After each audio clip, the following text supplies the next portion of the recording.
بسم اللہ الرحمن الرحیم۔ یہ عنوان چل رہا ہے کہ شادی کرو مگر اللہ سے ڈرو۔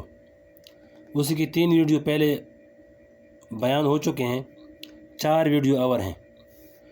فرمایا کہ سادگی سے نکاح کا دوسرا واقعہ حدیث شریف میں ہے، جس وقت وہ اونٹ تیز چل رہا تھا اور حضور پاک صلی اللہ علیہ وسلم بھی ان کے ساتھ چل رہے تھے، اس وقت آپ نے ان سے پوچھا کہ بھائی تم نے شادی بھی کی یا نہیں؟ حضرت جابر رضی اللہ تعالیٰ نے جواب دیا، یا رسول اللہ میں نے غزوہ میں آنے سے پہلے نکاح کر لیا ہے۔ آپ نے پھر سوال کیا کہ تم نے کسی کنواری سے نکاح کیا ہے یا بیوہ عورت سے نکاح کیا ہے؟ انہوں نے جواب دیا کہ یا رسول اللہ میں نے ایک بیوہ عورت سے نکاح کیا ہے جو پہلے ایک شخص کے نکاح میں تھیں۔ جب ان کے شوہر کا انتقال ہو گیا تو میں نے ان سے نکاح کر لیا۔ آپ صلی اللہ علیہ وسلم نے پھر سوال کیا کہ آپ نے کنواری سے کیوں نکاح نہیں کیا؟ انہوں نے جواب دیا کہ دراصل میرے والد صاحب کا انتقال ہو گیا اور میری چھوٹی چھوٹی بہنیں ہیں، اس لیے مجھے ایک ایسی عورت کی تلاش تھی جو ان کی بھی دیکھ بھال کر سکے، اس لیے اگر میں نوعمر لڑکی سے نکاح کرتا تو وہ ان کی صحیح دیکھ بھال نہ کر سکتی، اس لیے میں نے بیوہ عورت سے نکاح کیا۔ چنانچہ یہ سن کر حضور پاک علیہ السلام نے ان کو دعا دی اور فرمایا کہ اللہ تعالیٰ تمہیں برکت دے اور الفت اور محبت کے ساتھ تم دونوں کو جمع کرے۔ اب آپ اندازہ لگائیں کہ حضرت جابر رضی اللہ نے غزوہ میں جانے سے پہلے مدینہ منورہ میں نکاح کیا اور حضور اقدس صلی اللہ علیہ وسلم مدینہ منورہ ہی میں تشریف فرما ہے، اور اس کے بعد غزوہ میں حضور پاک علیہ السلام کے ساتھ رہے۔ پھر جب اس غزوے سے واپس ہوئے تو آپ کے پوچھنے پر انہوں نے بتایا کہ میں نے ایک عورت سے نکاح کیا ہے، اور انہوں نے اس کی ضرورت نہیں سمجھی کہ حضور پاک صلی اللہ علیہ وسلم کو مجلس نکاح میں بلائیں۔ نہ ہی حضور پاک صلی اللہ علیہ وسلم نے یہ شکایت کی کہ تم نے چپ کے نکاح کر لیا، مجھے کیوں نہیں بلایا؟ حضور اقدس صلی اللہ علیہ وسلم کی پوری سیرت طیبہ میں نکاح کی سادگی کا یہ انداز نظر آتا ہے کہ جس طرح اللہ تعالیٰ نے اس نکاح کو آسان رکھا تھا، صحابہ کرام نے اس کو اتنا ہی آسان اور سادہ رکھا۔ میں یہ نہیں کہتا کہ اپنے بڑوں کو اور رشتہ داروں کو نکاح کے موقع پر بلانا حرام اور ناجائز ہے۔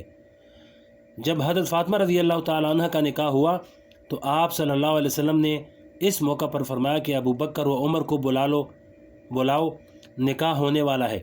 اس طرح خاص لوگوں کو آپ نے بلا لیا، لہذا بلانا جائز ہے، لیکن نکاح کے اندر اہتمام کہ جب تک فلاں شخص نہیں آ جائے گا، اور جب تک فلاں شرائط پوری نہیں ہوں گی، اور جب تک فلاں رسمیں نہیں ہوں گی، اس وقت تک نکاح نہیں ہوگا۔ شریعت میں ایسے اہتمام کی گنجائش نہیں۔ آج ہم نے نکاح کو مشکل بنا دیا ہے۔ اس کا نتیجہ یہ ہے کہ جب حلال کے دروازے بند کر دیے تو حرام کے دروازے کھل رہے ہیں۔ آج اگر حلال کا راستہ کوئی شخص اختیار کرنا چاہے تو اس کے راستے میں پابندیاں اور رکاوٹیں ہیں، اور جب تک لاکھوں روپے نہ ہو وہ حلال راستہ اختیار نہیں کر سکتا، جس کا نتیجہ یہ ہے کہ لوگ حرام کی طرف جا رہے ہیں اور اس کے دروازے چوپٹ کھلے ہیں۔ اس کے ذریعے معاشرے میں فساد پھیل رہا ہے۔ آگے فرمایا کہ 3 چیزوں میں تاخیر مت کرو۔ ایک حدیث جو یاد رکھنے کی ہے وہ یہ کہ حضور پاک صلی اللہ علیہ وسلم نے حضرت علی رضی اللہ سے خطاب کرتے ہوئے فرمایا کہ 3 چیزیں ایسی ہیں کہ جن میں تاخیر اور دیر نہ کرو۔ نمبر 1 یہ ہے کہ جب جنازہ تیار ہو کر آ جائے تو نماز جنازہ پڑھنے میں دیر نہ کرو۔ نماز جنازہ کو جلدی پڑھنے کا حکم اتنی اہمیت رکھتا ہے کہ بعض فقہاء نے لکھا ہے کہ اگر ایسے وقت میں جنازہ آئے جبکہ جماعت تیار ہو تو فرض تو پہلے ادا کر لیے جائیں، فرضوں کے بعد پہلے جنازہ کی نماز ادا کی جائے، اس کے بعد سنتیں ادا کی جائیں۔ بعض فقہاء کا کہنا یہ ہے کہ فرضوں کے بعد سنتیں پڑھنا تو جائز ہے، لیکن نفلیں پڑھنا جائز نہیں جب تک نماز جنازہ نہ پڑھ لیں۔ فتویٰ بھی اسی قول پر ہے۔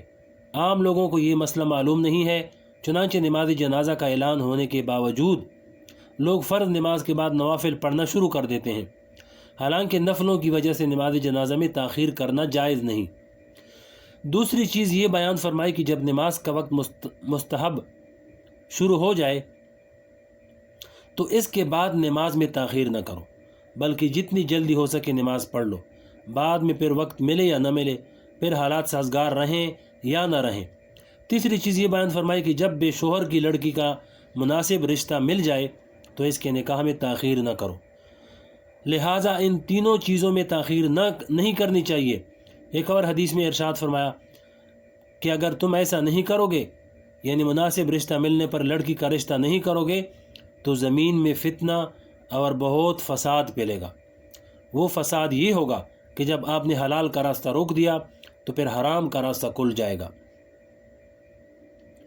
آگے فرمایا ان فضول رسموں کو چھوڑو، لہذا شریعت نے نکاح کو جتنا آسان بنا دیا تھا، آج ہم نے اس کو اتنا ہی مشکل بنا دیا، اور اس کو ایک عذاب بنا دیا اور پرتکلف بنا دیا۔